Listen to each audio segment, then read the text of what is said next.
There we go. Hello, everybody. Welcome to my webinar tonight on the gut-brain connection. My name is Natasha Villeneuve. I'm a holistic nutritionist and the lead educator at the Natural Food Pantry. I've been working in this industry for over 20 years. It's been a while. And digestion has always been a passion of mine. I struggled with digestive issues when I was just a teenager. I was about 16 years old when I had symptoms of IBS, so really bloated, and I felt really exhausted after I ate meals. I had other symptoms as well, and it affected my mental health as well. I was dealing with anxiety and some depression, and ended up with some sciatic pain as well that I really do believe is associated to my digestive issues. So I stumbled upon nutrition when I was about 18 years old. My parents had bought passes to go see Anthony Robbins. He came to Ottawa for a big personal power motivational 4-day workshop experience, and kids 18 and under could attend for free. So I went kind of unwillingly at first, but the event was extremely life-changing. And on the last day of his 4-day personal power workshop, he talked about nutrition. He was promoting a really popular, trendy program at the time called Fit for Life. And so I went home and I changed my eating overnight because the event was so empowering. And I noticed changes within just a couple of days, like significant changes and improvements in my digestion. So that's what got me really focused and fascinated on nutrition and the power of food and healing. Long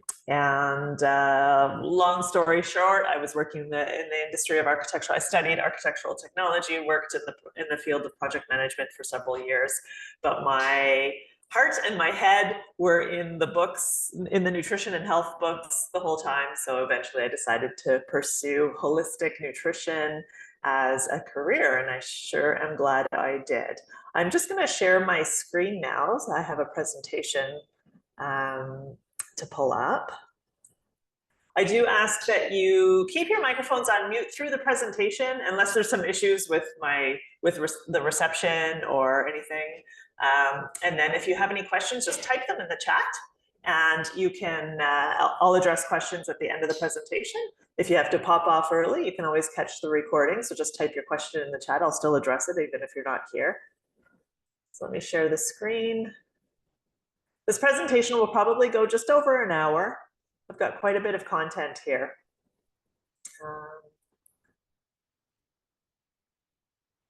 There we go. Okay, so to begin, I'm going to invite us all just to take a moment to really present ourselves and settle in a little bit. So you may have had a really busy day. I did.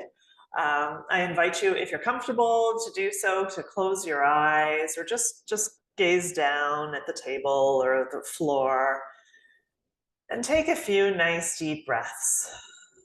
If you can, breathe in through your nose, maybe for a count of 4, and then hold for a count of about 6. And exhale through your mouth slowly, maybe a count of about 7 or so. Continue to focus on your breathing as I guide you with my words. Focus on your breathing and notice your body. Notice your physical body, any physical sensations that you're experiencing right now. Notice the connection between your bottom and the chair, if you're sitting in a chair. Are your feet on the ground? Notice the connection between your feet and the earth. Do a little body scan and notice any areas of tension. We all tend to hold tension. There's some common areas where we hold tension: the shoulders, the neck, the jaw, face, our hips. Notice where you have any tension and invite relaxation into those areas. Imagine your muscles loosening, relaxing, melting. If you notice thoughts come to mind, just let them kind of wander away. I like to envision them drifting away in a bubble, out into the universe. Just let them go. Watch them float away. Keep bringing your attention back to your breath, back to body sensations. Is there anything you can do with your posture, your position, to bring more relaxation and ease into your body? Might be a slight adjustment.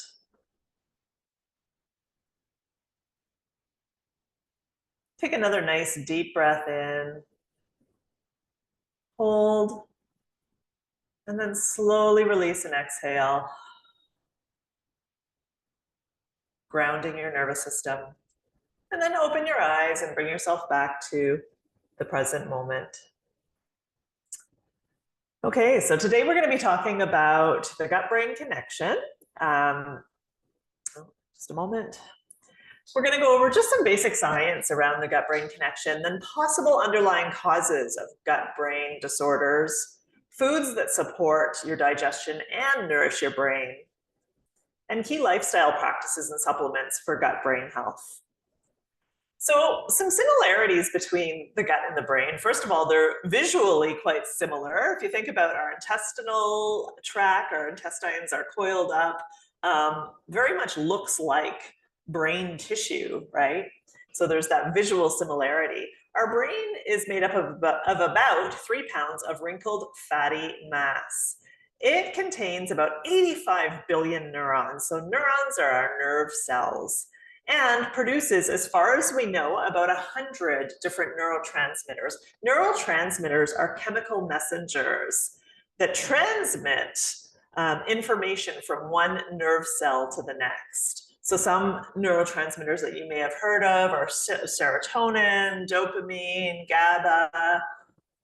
Our brain produces only about 5 to 10% of our serotonin. So serotonin and dopamine are neurotransmitters that are associated with just about everything, but definitely mood, drive, our pleasure and reward systems, our sleep cycles, our energy, our appetite, metabolism, you name it. So we used to think that the brain produced all of our serotonin and our dopamine, but now we're discovering that the brain only produces 5 to 10% of our serotonin and 50% of our dopamine. The rest is produced in the gut. The brain contains a blood-brain barrier that helps to protect the brain from toxins, from infections. It communicates with the body via the vagus nerve. We're going to talk about the vagus nerve in a minute. The spinal cord, the central nervous system, our neurotransmitters, so those chemical messengers, hormones, and electrical activity from our neurons. Our brain generally, it does a lot of things for us, but generally the brain analyzes and applies logic. It's considered the most complex organ in the body. Our digestive system is pretty complex too. So the gut is about 21 feet of tubing from one end to the other. So it's quite lengthy if we were to stretch it out. It contains a microbiome. You may have heard of the microbiome. The microbiome is the bacteria in the gut. And the total weight for our microbiome is approximately 3 pounds, just like the brain. Our gut produces about 100 to 500. I know that's quite a range. We haven't quite figured it out yet. Science hasn't figured it out yet, but our gut produces, our gut contains millions of neurons. So there's this second brain or an enteric nervous system that's embedded in the lining of the gut that contains these neurons. It produces 30 to 40 different neurotransmitters. Our gut produces 90% of our serotonin and 50% of our dopamine. It also contains a protective barrier, protecting our bloodstream from toxins that travel through the gut. It communicates with the body via the vagus nerve, neurotransmitters, hormones, immune cells. So we also have quite an extensive immune system surrounding the gut to protect it from pathogens. Sorry, I'm just muting.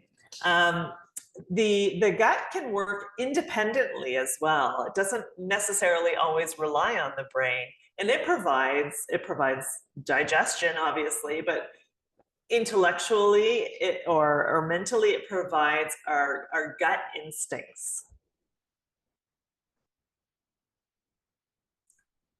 So the vagus nerve, some of you may have heard of the vagus nerve. It's the longest nerve in the body, and it extends from the brain stem to our internal organs like the heart, the lungs, the kidneys, and the digestive tract.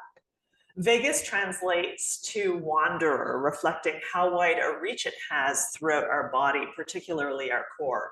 It contains both motor and sensory nerve fibers, sending nerve impulses in both directions. It's like a two-way traffic highway from the gut to the brain that's constantly in communication. It also contains 75% of our parasympathetic nerve fibers. So the parasympathetic nervous system allows us to rest and digest. It puts us into that relaxation state. Dysfunction with the vagus nerve is often caused by chronic high stress and can lead to mental health issues, anxiety, gut issues, migraines, high blood pressure, and sleep disturbances. Our vagal tone can be measured indirectly through heart rate variability. So people if you were to measure your heart rate, and if the heart responds really well to stress by varying its rate, that's a measure or an indication that we have good vagal tone, a healthy vagus nerve. Boosting low vagal tone can help conditions such as epilepsy, Parkinson's, metabolic disorders, autoimmune conditions, and cardiovascular disease. So we're really investigating how impactful the vagus nerve is and how we can strengthen and tone the vagus nerve. Stimulating our vagus nerve activates that parasympathetic nervous system, so the rest and digest state. It enhances our focus, supports sleep, makes us less reactive to stress, and improves digestion. And you can train your vagus nerve for long-term changes. The brain and the nervous system is quite adaptable. We're learning about that through the science of neuroplasticity. Vagus nerve exercises alter brain activity by bringing the attention back to the body rather than the racing mind. So doing things like the guided relaxation exercise that we did at the beginning of the presentation really helps to support the nervous system, the vagus nerve, and the connection between the gut and the brain. We've known for centuries, really, that there's a connection between the gut and the brain. We just didn't really have the science to prove it. And now science is just beginning to explain how profound a connection there is. If you think about some of the sayings like, listen to your gut, I have a gut feeling, trust your gut instinct, I have butterflies in my stomach, go with your guts, it takes guts. Those are all sayings that indicate that we've known that there's a connection. What happens when you get really nervous or anxious about something or worried? You often experience butterflies in the stomach, right? You might have diarrhea or feel nauseous, feel like you're going to be sick. So there's definitely a connection between our mental, emotional state and our digestive system. Not very many families have been free of mental illness. Most of us know somebody or are related to somebody who's struggling with some form of mental illness. The World Health Organization states that depression is the #1 cause of illness and disability in adolescents. By age 40, 1 in 2 Canadians have struggled with mental illness. At least 60% of those with digestive issues also suffer mental and emotional disorders. There's lots of science that shows a correlation between autism and gut issues. The majority of people who are on the spectrum with autism also suffer gut issues. The more severe their dysbiosis, so dysbiosis is an imbalance between good and bad bacteria in the gut, the more severe their symptoms. Changes in the neurons with Parkinson's disease and the characteristic plaques found in the brain with Alzheimer's seem to start in the gut. So we're discovering the connections. And there's a reference there at the bottom for you, and there's some references at the end of the presentation as well, if you'd like to dig into this a little bit more. So diet, lifestyle, and nutritional supplements can support both the gut and the brain and help prevent and possibly restore mental well-being for many people with mental health disorders and digestive disorders.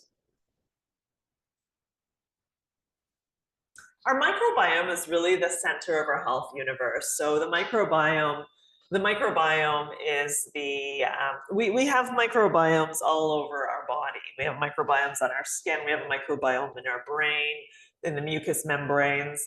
And I'm referring specifically to the gut microbiome. The gut microbiome consists of approximately 100 trillion bacteria. So that's 10 times the number of cells that we're made up of.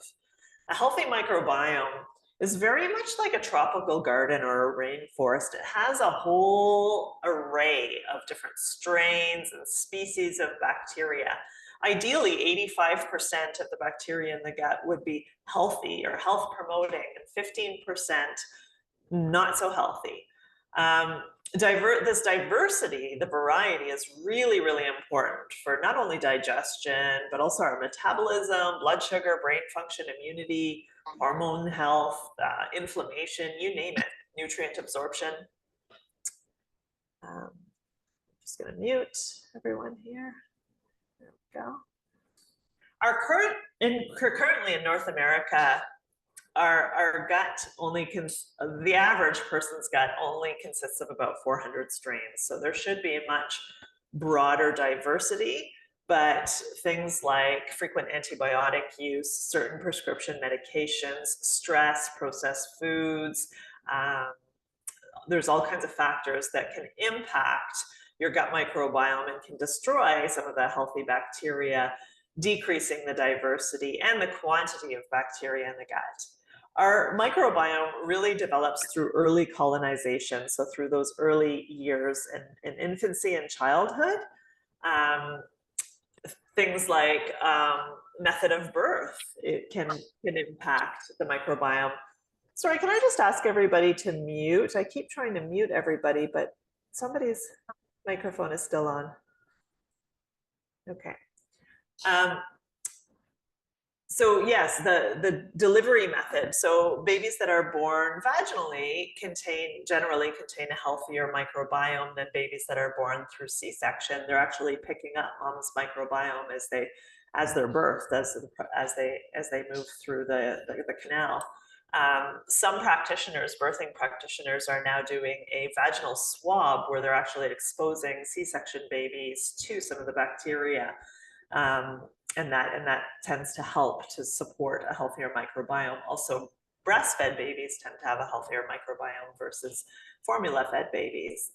So the good bacteria in the gut helps to regulate the stress response. Those little bacteria, they communicate with the nervous system, they communicate with the immune system, and they help to regulate our stress response and our coping mechanism. They're definitely involved in digestion. Our immune system can't function properly without healthy bacteria or harmful bacteria. Organs don't grow properly without bacteria. And bacterial communities, the microbiome, produces byproducts, many, many byproducts, but particularly short-chain fatty acids that signal the enteric nervous system to react, to produce mucus in the gut, to reduce inflammation, to tighten the junctions between the cells so we don't have leaky gut syndrome, and also to travel through the blood, impacting the brain. The microbiome interacts with the body via the gut-brain axis, so the gastrointestinal tract, the brain, and the enteric nervous system. And low diversity is possibly linked to all kinds of disorders such as obesity, autoimmune conditions, allergies, depression, anxiety, autism, ADHD, cognitive dysfunction, memory loss, dementia, Alzheimer's, mood, and sleep disorders. Our microbiome may even affect the way we think, feel, react, and remember. Now that's pretty impressive. There's some studies done not only on rats, but also on humans that show that a specific microbiome or a more diverse microbiome can really affect our behavior.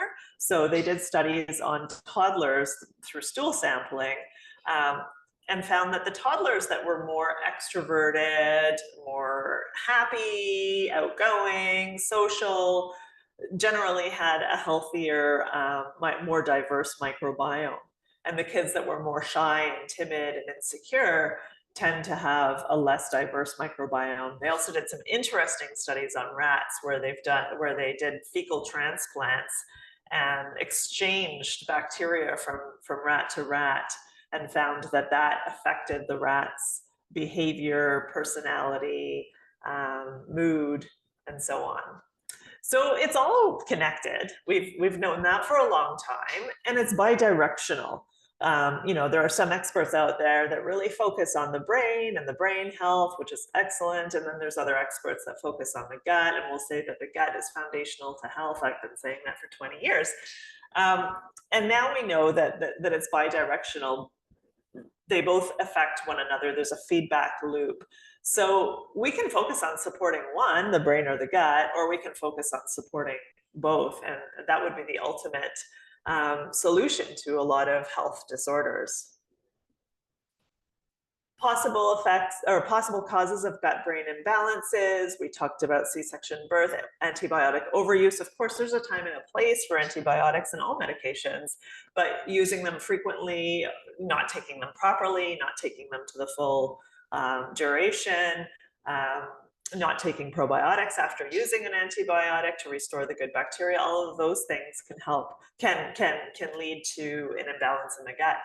Toxicity from things like glyphosate, food preservatives, so the chemicals that are sprayed on our crops, the chemicals that are added to our food. Our body is not designed, well, it's designed, it has a detoxification, it has many detoxification systems to help remove and detoxify toxins from our body. But ultimately, the body does not recognize chemical ingredients that are in processed foods and so on. So those things will cause a lot of stress on the body, stress and strain. Poor sleep, ultra-processed foods, nutrient deficiencies, dysbiosis, IBS, that's irritable bowel syndrome, leaky gut. Leaky gut happens when, so the lining of the intestine is a single cell lining. It's made up of these cells, and between each of the cells, there's a small gap to allow nutrients from our food to pass through the intestinal lining into our bloodstream, into circulation, and then those nutrients are carried to different areas of the body for use. When we have leaky gut, that's usually due to inflammation, food intolerances, and imbalance in the gut. Those openings, those spaces between the cells widen, and undigested food particles, parasites, toxins can leak through into the bloodstream, causing an immune response that can ultimately lead to autoimmune conditions and inflammation in the body.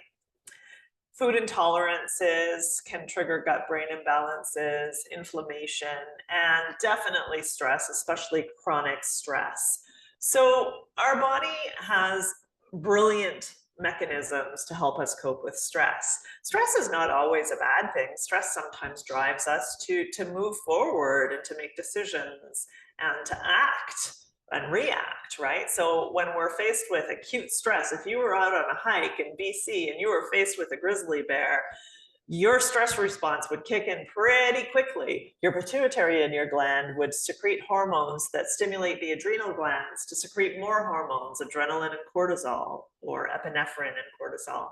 And those hormones are designed to accelerate your breathing and your heart rate, to direct energy to your muscles and to your brain and to your eyes so you can think and act fast. It causes your blood pressure to come up, converts glycogen really quickly to glucose in your liver so that you have energy. Glucose is important for energy, and shuts down digestion. So when you're in a state of emergency, digestion is not a priority. Your body knows that. It's very intelligent. And when you're in that state of acute stress or even chronic stress, high stress, your body is not going to be able to digest properly. The problem is that today, these are not our common stressors, right? We're not often faced with a grizzly bear or a venomous snake or an 18-wheeler coming at us. These are the stressors that we're faced with. We're faced with constant traffic and to-do lists and deadlines and media coming at us from every direction. So traditionally, when we were in that state of emergency, we would respond really quickly. We'd have a very quick response, and the body would then settle down quickly as well. But today we don't settle down. We're often faced with stress all day long, from the time we wake up in the morning until the time we go to bed at night. And our nervous system is constantly in that sympathetic fight or flight state. So stress overload occurs when we are chronically faced with excessive amounts of pressures and demands that require our action, and those stressors build up in the body until we overflow. And symptoms can occur. Physical symptoms can occur in the body. Just about anything can be linked to stress. Mental, emotional issues can occur as well. And it can definitely impact our gut and our brain. So the first step to supporting our gut and brain health is to reduce the stress load. So it's really important to take a moment and think about what your main stressors are. Are your main stressors physical stressors like illness or pain, lack of sleep? Are your main stressors mental stressors like work, deadlines, pressure? Are they more emotional stressors like relationship issues or eating disorders, poor self-esteem or confidence? Are they environmental stressors like pollution,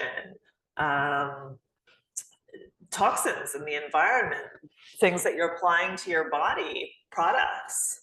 So stress can come at us from many different directions. It's important to become aware of what your main stressors are and which ones you have the most control over. Some stressors, stress is very legit. There's a lot of stressors that we're faced with that are very legitimate.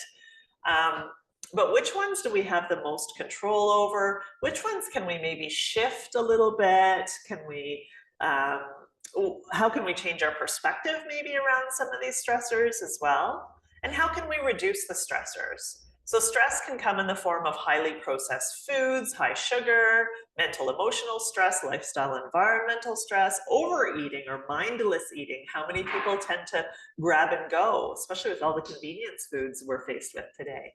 Excessive intake of alcohol or caffeine or drugs, food intolerances. So processed food is definitely a main form of stress to the body. Today we have so many convenient foods right at our fingertips. The majority of the foods that are found in the standard grocery store are processed foods. Anything that's in a package, a can, a box, anything that's been altered from its natural state, that's been manufactured, is a processed food. A lot of processed foods, not all processed foods, but a lot of processed foods contain chemical additives, added sugar to make them more addictive, high salt, low quality oils. A lot of our processed foods are low in protein, low in good fats, very high in carbs, very addictive. And they can cause health imbalances. They don't contain the nutrients that our body requires. So when we're eating foods that aren't meeting our nutritional needs, our body tells us that it signals hunger. It tells us that we're still hungry because the body needs 72 vitamins and minerals to function optimally. So if we're not getting those from our food, our body's constantly going to be saying, give me more, give me more, give me more. I need those nutrients. Processed foods stress the digestive system, leading to digestive problems, obesity, low immunity, and many different health problems. And lots of research shows that the populations with the highest consumptions, also the consumption of processed food, also has the highest incidence of degenerative diseases. So not all processed foods are evil. There's plenty of processed foods here at Natural Food Pantry, in the health food aisles at your grocery stores, even in the regular aisles at the grocery stores that are less processed, right? If you make a homemade granola bar with oats and nuts and seeds and a little bit of honey and some nice spices, that's a processed food technically. You can't pick a granola bar off the tree, but it's a processed food made with all whole food ingredients. It doesn't contain chemicals. It's minimally processed. And then if you travel down the spectrum to, you know, a candy bar, for instance, that you would buy at the convenience store, that would be your highly or ultra processed form of a snack bar. It doesn't contain any food ingredients sometimes. You know, there maybe some water, maybe some chocolate, but so processed, right? So highly processed that it doesn't really provide any nutritional value for the body. Yes, it'll give you a short-term sugar high, followed by a crash and a craving for more. So we have to consider the degree of processing when we're thinking about processed foods. So being mindful when you do your grocery shopping or when you're eating your meals, how many processed foods you're eating and what degree of processing has that food been through. Read the ingredients and familiarize yourself with what's in that food. Are there natural ingredients in the food or are they all artificial? Just going to move myself out of the way here. Okay, the body and the brain is self-healing. So that's so true. Our body is actually dedicated to us and dedicated to our health. When we reduce or remove the underlying causes of health disorders and support healing through diet, lifestyle, and supplements, the body can respond remarkably. So as I shared at the beginning, I had digestive issues at 16 years old, and just changing my diet over about 3 days made a significant difference. Now, the digestive system is the quickest system to turn around in terms of improvements. The cells that line the intestinal tract die and are replaced every 4 to 5 days. Our cells are made of nutrients from the food we eat. So if we put quality ingredients into our body, quality nutrients into our body, it's going to produce better quality cells and tissues. Our brain requires the energy and nutrition from approximately a quarter of our daily food intake. Now, it's going to require more if you're somebody who is using a lot of brain power, right? So that's going to vary from person to person. The brain requires quality fats, proteins, glucose, vitamins, minerals, antioxidants, phytonutrients, and water for optimal function, as does the gut and all other organs in the body.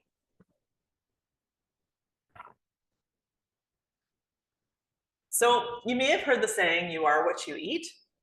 You're also what you digest and what you assimilate. It's not just about what you eat.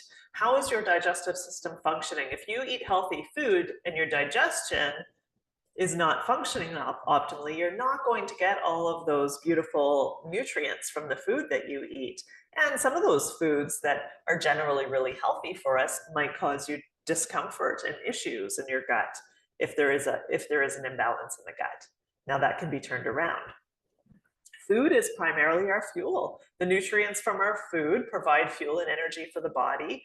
They provide all the building blocks to our cells, our systems, and our organs, and they help to repair, maintain, and heal our injured tissues and cells. So again, it really comes down to quality. If we want to have high quality energy and high quality cells and tissues and muscles and brain tissue, we need to provide the body with quality food. So I invite you just to take a moment and reflect on some of these questions and get real with yourself. Like we all have our weaknesses. So just be honest with yourself and non-judgmental. But think about when you eat a meal, do you generally feel energized after you eat? Do you feel good? Do you feel satisfied? Do you feel like your food, your meal just nourished you and energized you and you feel ready to continue on about your day? Or do you feel like you want to crash after you eat? That's how I felt when I was 16. Do you frequently desire sugar, caffeine, or other stimulants to keep you going? And what time do you find that you desire those things? Do you wake up in the morning feeling energized? Do you feel ready to jump out of bed, or do you need your coffee first thing in the morning? Do you need your coffee again in the afternoon, or some sugar or candy or a soft drink or something in the afternoon? Or are you going for healthier options? Do you eat more whole, natural foods or more processed foods? And are the majority of your food choices made mindfully or impulsively? So do you find that you plan? Do you plan your meals out? Do you think a little bit in advance about what you're going to put in your body? Or do you generally just kind of grab and go?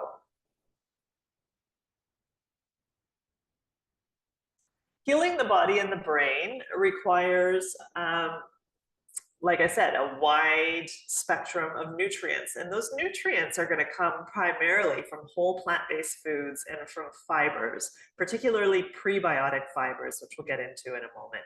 So whole natural foods are foods that come from the planet, that grow on trees, that you can buy in the farmer's market or grow in your own backyard garden. There are vegetables and fruits and herbs and nuts and seeds and whole grains. So the majority of our diet ideally should consist of these whole natural foods. That's what our body is designed to eat. The earth provides for us what we need. And today, unfortunately, with our busy lifestyle and the convenience of fast food, we tend to eat a lot less natural whole foods.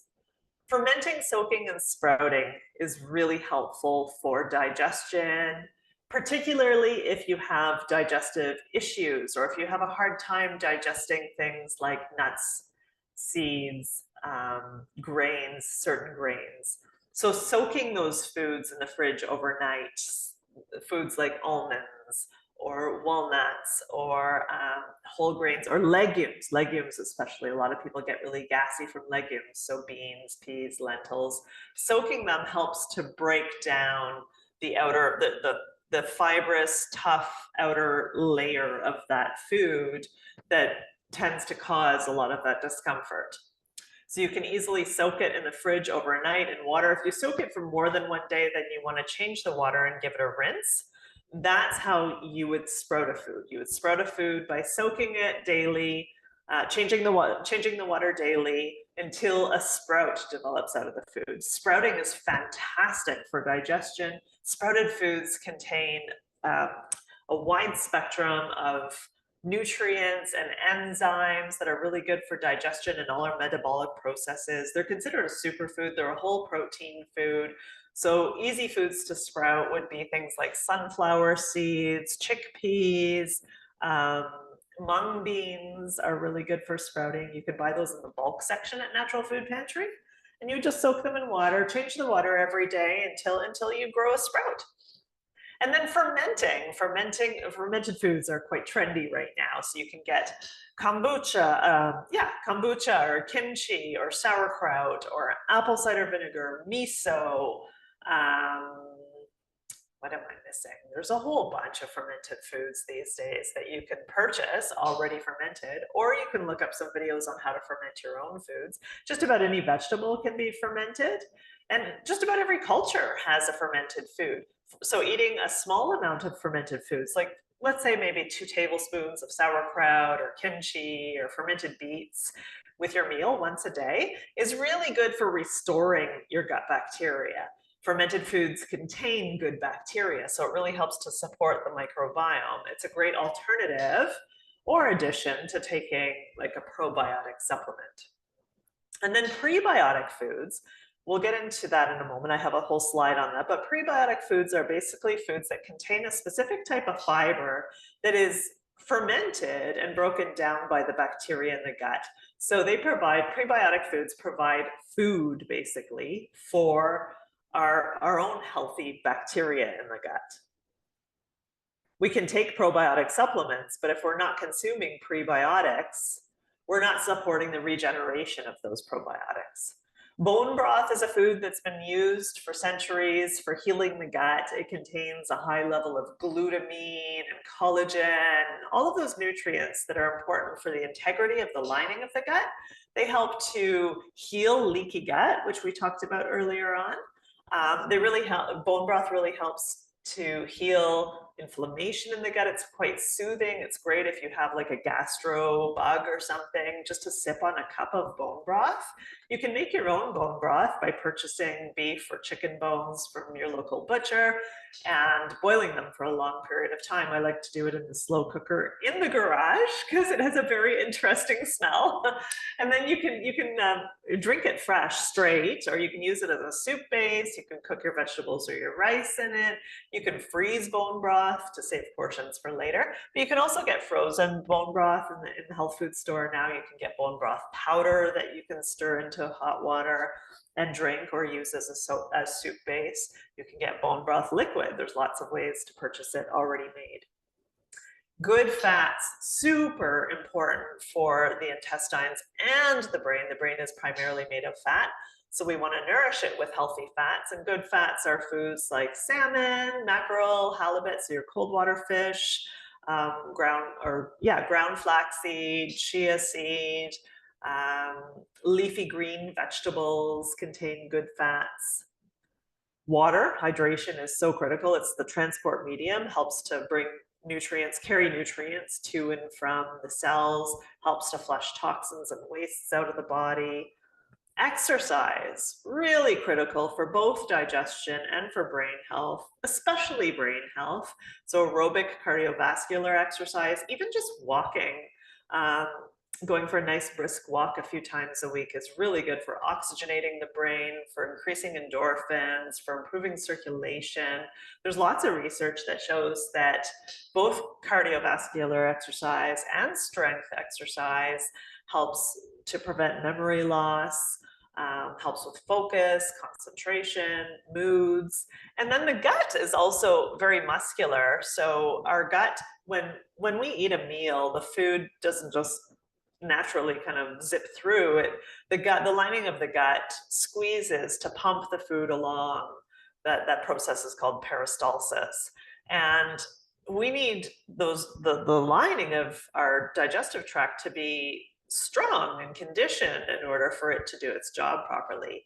So conditioning our core, exercising the gut is really helpful for motility, gut motility, for regularity, elimination, and just for overall digestive health. Anti-inflammatory foods, herbs and plants, we'll go through a list of those in a moment. Stress reduction and mindful eating we'll talk more about, and supplementation as well. So here's some superfoods. These are all foods that are considered anti-inflammatory foods that are really great for both the gut and the brain. Now, everybody is unique. Everybody has their own individual, I call them power foods, and their own individual food intolerances or foods that they don't do so well on. And that's also going to vary from time to time in your life. So depending on what your body's going through, if you're going through any hormonal transitions, if you're going through pregnancy or menopause, if you're going through high stress, depending on your activity level, how much cognitive concentration and focus you're utilizing, your lifestyle, your sleep. There's so many factors that are going to influence what your body needs nutritionally. So ultimately, what we need to be doing is really paying attention to our relationship with food, to our reactions to food, to how we respond, and trusting our gut instinct on what foods really nurture and nourish us and which foods don't. For instance, ginger, turmeric, and cumin are really great in general for digestion. I personally don't do well on turmeric. I know that. I know when I eat turmeric, I can have it in like a curry or something. But if I take a high dose of turmeric, if I put it in my smoothies or if I take a supplement, I feel lethargic. And there's probably some kind of explanation. Maybe it has to do with the way my liver's processing it or something. But I know that turmeric's just not a superfood for me. But it is for the average person. So ginger, cumin, and turmeric, they're naturally anti-inflammatories. They contain phytochemicals that really nourish the brain. They're amazing foods that can be used either in whole forms. So you can get turmeric or ginger root and you can put that in your smoothie. You can grate it. You can boil it and drink the tea. You can add it to your curries, your soups. You can also get powdered spices. If you're going to use powdered spices, I highly recommend that you purchase organic spices. And I really love the brand that we carry here they're in jars. So we used to have them in bulk, but with the pandemic, we started bagging them ourselves. So you can purchase their Frontier organic spices. And you will notice such a difference in the quality. They're so fresh, they're so fragrant, they're so bright. And it's those colored pigments in foods that contain, the colored pigments are an indication of the antioxidants and the phytonutrients in food. And those antioxidants and phytonutrients help to protect our cells. They help to protect our brain cells. They help to activate the immune system. They help to reduce inflammation. So we want to eat a wide variety of color when it comes to foods. Walnuts and almonds, those are your two best nuts for brain health. If you look at a walnut, just look at the shape of a walnut, cabbage too. The pattern in cabbage, if you cut it, it looks like a brain, right? So yeah, it's interesting how there's those associations. Walnuts are very high in omega-3. Almonds are extremely high in vitamin E, as well as other nutrients that help to nourish the brain. So snacking on walnuts and almonds, also Brazil nuts, pecans, hazelnuts, pumpkin seeds. Pumpkin seeds are phenomenal as well. All of those are really great, and it's good to vary too. So you can add those to, you can make a trail mix with those different nuts and seeds. I throw a small handful of nuts into my smoothie. I put pumpkin seeds in my smoothie and all the small seeds. We'll get to those in a minute. Mint, fennel. Fennel is another one. I don't have it on the slides here, but mint and fennel teas are really great for digestion. You have to find which one works best for you. Mint is quite stimulating and soothing. It's very cooling. It's great for soothing digestive issues. Fennel seeds are really great for gas and bloating. So you can buy fennel seeds in the spice section and you can cook with them. You can put them in your dishes when you're cooking with legumes or cruciferous vegetables if those foods make you really gassy. You can chew on a small pinch of fennel seeds. They're really tough, so you got to chew them with your molars. Or you can boil the seeds and drink the water, and that's really good for immediately reducing gas and bloating if you ate something that made you feel really bloated after. Lemon, citrus, lemon especially, is sour. So anything that's sour or bitter stimulates digestion. So starting your day off with a glass of water with some lemon juice squeezed into it is a great way to stimulate digestion, to get the digestive juices flowing. It stimulates the production of bile and hydrochloric acid and gets your digestive system revved up for the day. Fermented foods we talked about. It's good to incorporate a little bit of a fermented food every day into your diet once a day, and you only need a little bit. So if you're drinking kombucha, you don't have to drink the whole bottle. You can make that bottle last a few days and just have a couple ounces each day. Good fats, we talked about salmon, sardines, mackerel, halibut. We can't eat fish all the time, unfortunately, because a lot of our fish does contain heavy metals and toxins. The smaller fish are generally less toxic. So if you like sardines, go for it. They're the smallest. But those foods do contain omega-3 fats, and it's good to consume them a few times a week. Avocados, nuts and seeds, good quality oils. So oils like olive oil, avocado oil, your oils should be cold pressed. They should be in a jar that's glass ideally and tinted, because oils are very susceptible to light and heat. So the cheaper quality oils that you find in the grocery store, like your standard vegetable oil or canola oil, those are very highly processed. They're processed using heat and a lot of pressure, which can create trans fats in the product. It creates a hydrogenated oil. So you want to make sure your oils are cold pressed in a glass bottle. Pineapple and papaya, two fruits that are really great for digestion and inflammation. We actually sell papain and bromelain enzymes to help with digestion. Those are the enzymes that come from pineapple and papaya, but why not just eat the fresh fruit? It's so much better. And it's really good for digestion, really good for inflammation and pain, great for the brain. So you can incorporate those in your smoothies. You can have them as snacks. There's some really nice salsa recipes. Make a nice mango salsa or papaya, pineapple salsa to put on top of your fish. Blueberries, cherries, and apples, all berries really, raspberries, pomegranate seeds. I know they're not a berry, but all of those deeply colored small fruits, they're lower in sugar and they're very high in phytonutrients that help to fight disease, prevent cancer, support the immune system, support brain and cognitive function, support the gut, the microbiome. Cruciferous vegetables are your broccoli, cauliflower, Brussels sprouts, kale, forgetting one, I'm sure I am.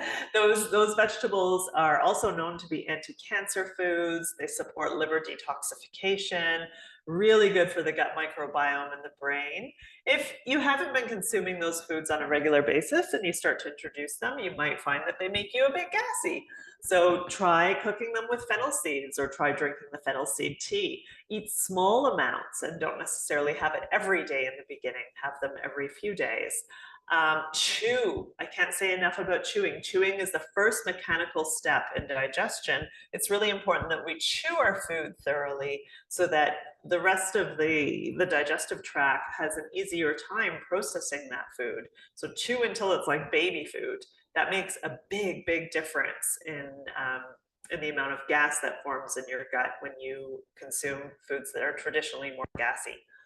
Leafy green vegetables, kale, Swiss chard, spinach, arugula, watercress, even romaine lettuce. All of your leafy green vegetables contain high levels of various nutrients, again, phytonutrients, antioxidants, really good for the brain, very alkalizing, very high in calcium, and vitamin K, which is really important for the heart as well. I know we're veering off of gut and brain, but really important for overall health and well-being. So incorporating them through salads, stir fries, soups, popping them into your smoothie every day, really good for energizing and cleansing your body.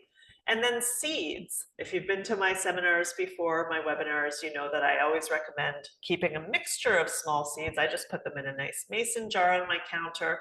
I grab a scoop from our bulk section here of flax seeds, hemp seeds, chia seeds, sesame seeds, and pumpkin seeds.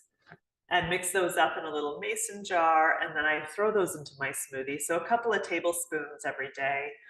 Really great source of fiber, good source of fats. If you're gonna sprinkle them on top of a salad or on top of your meal or in your oatmeal, for instance, then you need to put them through a coffee grinder or a food processor and keep them in the fridge. Flaxseed, for instance, is not digested. It's not broken down by our digestive system. It travels right through our gut whole. So it's a great source of fiber, but you won't necessarily get the omega-3 fatty acids unless you grind the seeds. So you grind a small portion, enough for maybe a week or so, pop it in the fridge. It's good in the fridge for about 2 weeks, or you can put it in the freezer and it won't solidify because of the oil contact. So you can keep it in the freezer for up to 3 months if you want to make a larger quantity. And then vegetables like sweet potatoes, squash, beets, Jerusalem artichokes, all of those sort of starchy vegetables, they contain great prebiotics as well that help to support the gut and the brain. So probiotics are good bacteria. We don't get enough, and we do things to destroy them. There are two families of probiotics, lactobacillus and bifido. Anybody who takes a probiotic supplement is probably familiar with those. After about age 40, bifido decreases and it decreases naturally, and problematic bacteria can take its place. Bifido is essential for reducing inflammation, for neurotransmitter health, immunity. A good probiotic supplement has multiple strains. It's ideally a human strain, and contains over 50 billion bacteria. My favorite probiotic supplement is cultured coconut, which is a liquid. It's a fermented coconut milk kefir. So if you've ever had kefir before, kefir is generally made from dairy products, from cow's milk. It contains a high level of good bacteria in it. And the coconut kefir is easier to digest. A lot of people have issues digesting dairy. So taking a tablespoon of cultured coconut will give you by far way more probiotics than any probiotic capsule or supplement on the market. It's a really good way to get more gut friendly bacteria into your gut, as well as fermented foods, and we talked about those. Prebiotics are those plant fibers that feed the good bacteria in your gut. They travel through the gut and are fermented by probiotics. We need to include a wide variety of prebiotic foods to support a diverse microbiome in our gut. So again, it really comes down to whole natural foods and varying. All of the prebiotic foods are whole natural plant-based foods, nuts, seeds, vegetables, fruits, herbs. And the more variety we get, the more it'll support diversity in the gut. Stress management, so important as well. We talked about stress and how it can impact the gut and the brain and the vagus nerve. So stress management is really anything that fills your cup, anything that brings you a sense of fulfillment, joy, peace, harmony, relaxation. And we don't do enough of that, do we? Like we tend to work a lot and not fit in enough time for these hobbies and these pastimes that help to balance our lifestyle and our nervous system. So just think about what your main stress management tools might be. What brings you the greatest amount of ease and relaxation? For me, it's walking in nature. Going for walks in the woods definitely helps to settle my nervous system, to ground me. I feel more inspired and more creative after I've been outside in nature. I feel more connected to the environment. So find the things that bring you joy. Dance is another one for me. I teach Nia dance. Maybe it's music, maybe it's art, maybe it's journaling or meditation or yoga, playing with kids, playing with animals. The list is endless, really, and it's about finding what works for you and incorporating it into your life. Studies show that doing something like a walk in the woods, for instance, once a week, it will really make a big difference in your ability to cope throughout the week. Don't have to do it every day. Fitting in a hobby or an activity that helps to bring you joy and that helps to balance your lifestyle and your life, just once a week makes a big difference. I just have to shift something on my screen here. So there's quite a bit of information out there these days about the vagus nerve and stimulating the vagus nerve. It's kind of a trend on TikTok and on social media, but there is definitely science behind it. The purpose of stimulating the vagus nerve is to get the sympathetic nervous system and the parasympathetic nervous system back into balance. So that stress response helps to heal the symptoms of an imbalanced nervous system and creates more of a sense of calm in the body. Stimulating the vagus nerve is also going to really help improve digestion. The vagus nerve is that two-way communication highway, really helps to support brain health as well. So there are forms of manual and electrical stimulation that practitioners and doctors have used for certain conditions like epilepsy and Parkinson's disease. That's more invasive. It's where a device is implanted under the skin. A more non-invasive approach would be using a TENS machine. But there's lots of simple things that we can do as well to help strengthen, tone, and support the vagus nerve. Deep breathing exercises, particularly the breathing exercise that I walked you through at the beginning, where you inhale for a count of, let's say, 4, and then you hold for a longer count, maybe a count of 6 or 7, and exhale for an even longer count. So that particular format of breathing is really good for supporting the vagus nerve. Music is very powerful for not only our emotional health, but also for stimulating the vagus nerve and supporting the nervous system. So just listening to music that you like, paying attention to what music brings more harmony into your body and your nervous system, but also learning music, learning a new instrument, composing music, singing, humming, and chanting is also very supportive or stimulating to the vagus nerve. Meditation Any form of meditation really is amazing, but particularly loving kindness, meta meditation. So you can find these scripts or audios or videos on YouTube or on various apps that guide you through these meditations. And they don't have to be long, like doing a 2-minute meditation in the morning when you wake up or before you go to bed at night is excellent for the vagus nerve. Exercise, both strength and aerobic, any form of exercise, doing what you really love to do is really, really key when it comes to exercise. Most of us aren't able to sustain a form of exercise if we don't enjoy it. So finding something that you love doing and doing it. Somatic movement, so things like shaking or sweeping movements, bursting up, releasing, spinal rolls, push and pull, squeeze, release. Those are all somatic movements that really bring us back into our body, out of our minds and out of our thoughts. Yoga, stretching, progressive muscle relaxation, where you start by focusing on a part of the body, maybe it's your feet, you squeeze and tense and then release, and then travel up the legs, squeeze and tense, release, and you progress through the whole body. Massage, so going for a massage would be the ultimate, but self-massage, the back of your neck, behind your ears. There's some points there behind your ears and in your neck that are connected with the vagus nerve. Tapping as well. So some of you might be familiar with tapping to help balance our emotions, our energy. So there's tapping exercises where you tap on various points in the face, like above the brows, underneath the eyes. Just try that for a moment with your fingertips, tapping gently, and see how that makes you feel. It's often very relaxing. Underneath the nose, between the lip and the nose, underneath your lips, even your jawline, just intuitively tapping at different spots, the back of the neck, the top of your head.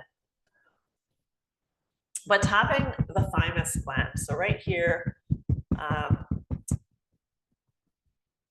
middle of your chest, that's really good for activating or stimulating the vagus nerve. It's also good for activating your thymus gland, which produces white blood cells. So if you're coming down with something, particularly if it's like a tickle in the throat or tickle in your chest, tap your thymus gland for a couple minutes, a few times a day. And that helps to activate your immune system. It's like you're saying, hey, wake up, immune system.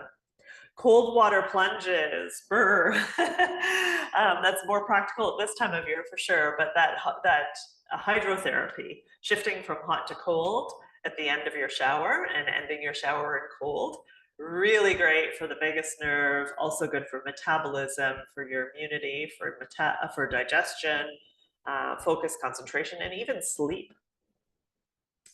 It's quite powerful. I've used the hydrotherapy quite a bit, and I really enjoy it. I mean, I don't enjoy it so much in the moment, but you do adapt for sure. Laughter, social connection, hugging, touch, and nutrition, of course. So reducing inflammatory foods and increasing anti-inflammatory foods. And we went through a list of those. We have about 10 minutes left, so if you can hang on, that's great. If you have to go, I totally understand. And I will send out the recording. Except that I don't think I'm recording. Oh, shoot. Yes, I am. I remember it saying, I'll have to check after. I hope I'm recording. Okay, neuroplasticity. Neuroplasticity is the brain's ability to learn to adapt, rewire, change, and restructure itself to optimal performance. So until recently, we believed that the brain is very fixed. Once a nerve dies, a nerve cell dies, that's the end of it. And there's no hope for regaining the function that nerve cell played out, or the role that nerve cell played out. But now we know that the brain can grow and change through adulthood, and the brain can form and reorganize connections. So it can compensate, it can adapt due to injury, disease, and stress. Recent studies show that neuroplasticity is a promising treatment for certain mental health conditions. Every time we process new information, neurons fire, new pathways form. Think of your brain as like this maze, this matrix. And so every time we learn something new, challenge ourselves to do something new, we're forming new pathways. If we challenge our own beliefs and thought patterns and behaviors, that can create new neural pathways as well. Researchers have shown that it's possible to consciously direct neuroplasticity to optimize brain function. And stimulating neuroplasticity reduces cognitive fatigue, decline, stress, and helps with decision making, better accuracy, and speed. So think of it as going from a dirt road to a motorway. So there are activities that you can do that are quite fun, actually, that stimulate new neural pathways. Again, meditation is really wonderful. Taking a power nap in the afternoon is helpful for healing the brain. Downtime as well. So making sure that you unplug at the end of your work day for the day, like step away from work and give yourself some space to do things that you enjoy doing. Expand your vocabulary, learn a new word each day. So pull out an old dictionary and learn a new word each day, begin to learn a new language. Use your non-dominant hand. So try brushing your teeth with the opposite hand. And then once you've got the hang of that, do it standing on one foot and then switch feet. Play. So things like juggling, playing chess, puzzle making, games, even video games. Not all the time, but certain video games, particularly ones that require coordination or problem solving, can be stimulating for the brain as well. Music making, learning an instrument, art, meditation and mindfulness, travel, experiencing new scenery and surroundings stimulates neuroplasticity, stimulates creativity. You don't have to go far, just taking a different trail, going for a walk on a different trail, going for a different walk in your neighborhood, taking a different route, exercise and mindset. So when feeling negative emotions or when you catch yourself in a negative spiral, a negative loop in terms of mindset, stop yourself and replace with something more positive. We can learn we can learn old patterns. That doesn't make sense. we can shift old patterns and develop new ones. Practice, practice, practice in order to retrain the brain. There's other activities as well, like take your index finger on one hand and draw a triangle in front of you, and then take the index finger on the other hand and form a circle at the same time. Or, you know, the classic tap your head and rub your belly. You can also do that on your chest, where you rub your chest with one hand and then tap. I need to practice these. Playing rock, paper, scissors with yourself. Rock, paper, scissors. There's all kinds of activities that you can do. You can find them online as well. So 3 fundamental supplements for gut and brain health. Your multivitamin. A multivitamin is like your insurance policy. It ensures that you are getting a little bit of all the nutrients you need. Doesn't replace food. It's in addition to a healthy lifestyle. So a good multivitamin can make a big difference. In fact, I was just given a free bottle of Mega Foods women's multivitamin. It's a 1-a-day multivitamin. I've never been a huge multivitamin taker. Like I take my greens, I take a whole bunch of supplements, I take a lot of isolated supplements. But when I started taking the Mega Food Women's multivitamin, I noticed an improvement in my energy. I was quite impressed. So good quality multivitamin will make a difference. Omega-3 for sure. All of us are deficient in omega-3. We can't get enough through diet. You would have to be eating a lot of cold water fish and a ton of flaxseed. And none of us eat enough of those foods. So supplementing with an omega-3 is really critical. Your typical omega-3 supplement is fish oil. You want to make sure you're getting a high quality fish oil. Otherwise, you risk the possibility of a product that has heavy metals and contaminants in it. So the brands that we carry at Natural Food Pantry have all been they're all regulated, they're all filtered, they're all tested to ensure that you're not getting those toxins in the product. My favorite is Celicious. And these companies are not, I don't have any specific, I'm not affiliated with any brands, but Celicious is amazing in terms of taste. So you don't get the fishy taste at all. My kids like it. It's easy to take, and it contains astaxanthin in it. And astaxanthin is an amazing antioxidant that's in there specifically to keep the fish oil stable, because omega-3 is susceptible to light and heat. So the astaxanthin is in there kind of as a preservative, but astaxanthin is also an incredible antioxidant for the brain and for all of our cells.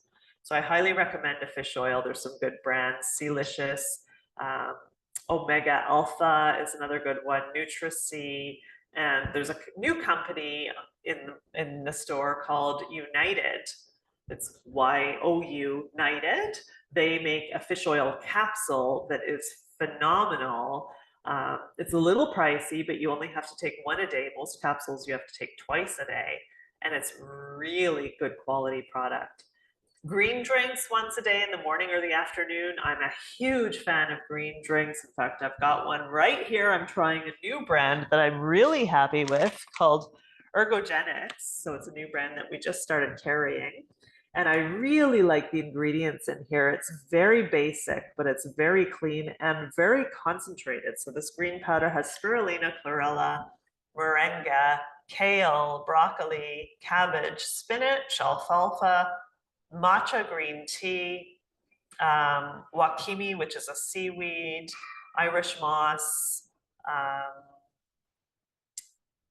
and that's about it. So it's really concentrated. You only need a teaspoon, whereas with a lot of the other green products, like the veggie greens, which I'm also a big fan of, you need to take a whole scoop. It's much more. It's probably about 2 tablespoons or so. So I found, I'm drinking this for the first time. I just opened this package and I found that it gave me an instant boost of energy. But greens are very cleansing. They're very alkalizing. They're great for reducing inflammation, really good for just flooding the body with nutrients, really good for the brain, the gut, all of your cells and organs. It's a fantastic alternative to maybe coffee. If you want to swap one of your cups of coffee out for the greens, great to have first thing in the morning or mid-afternoon, early afternoon when you have that energy slump. They'll just pick you right up. There's all kinds of other supplements that are available that help to support gut health and brain health. In fact, we have a wide section in the health food store of digestive support products and mental health and stress support products. What I would recommend is that you pop into one of the 6 store locations and talk to a nutrition advisor. There's nutrition advisors on the floor all the time to help find something to help with your particular concerns or your symptoms or what you're experiencing and what your goals. I'm a big fan of aloe vera juice for healing the gut and for stimulating digestion. It can be taken before each meal to help support digestion. MS Prebiotic is an excellent prebiotic fiber supplement that you can add to a smoothie or your breakfast. You can just dissolve it in water, and that really helps to nourish a healthy microbiome. I talked about the cultured coconut. Host Defense is a wonderful company that specializes in therapeutic mushrooms. So they have this myco brain formula that contains lion's mane, a fantastic mushroom for brain health, but it also contains ginkgo, bacopa, and a few other ingredients that help with cognition and clarity and focus, oxygenates the brain. And there are lots of other good products as well. If you struggle with sleep, I've got a few here, Ortho Sleep by AOR or 3 Brains Restful Sleep. Either of these formulas are really lovely. The Ortho Sleep has melatonin in it, and the Restful Sleep doesn't. And this is another favorite of mine by CanPrev. It's called Healthy Mood. So for stress, anxiety, and mood swings or mood disorders, this is even energy, really great formula. It contains, the main ingredient is saffron, and saffron is a popular ingredient in products, mental health, brain health products these days. It's been shown to really help with cognitive function, it helps to support the production of a lot of those neurotransmitters, serotonin and dopamine and so on. It's got B vitamins in it as well and some other ingredients. So lots of choices, lots of options, lots to consider. Here's some references for you. There's lots of information online. I really like Dr. Emmerin Mayer. He is a medical doctor, gastroenterologist, neuroscientist, who is really, really active in the gut brain movement, I guess. And he has a website, he has a book, he has all kinds of podcasts. Dr. Tara Swart is another one that's really great to listen to. Again, you can find her podcasts online.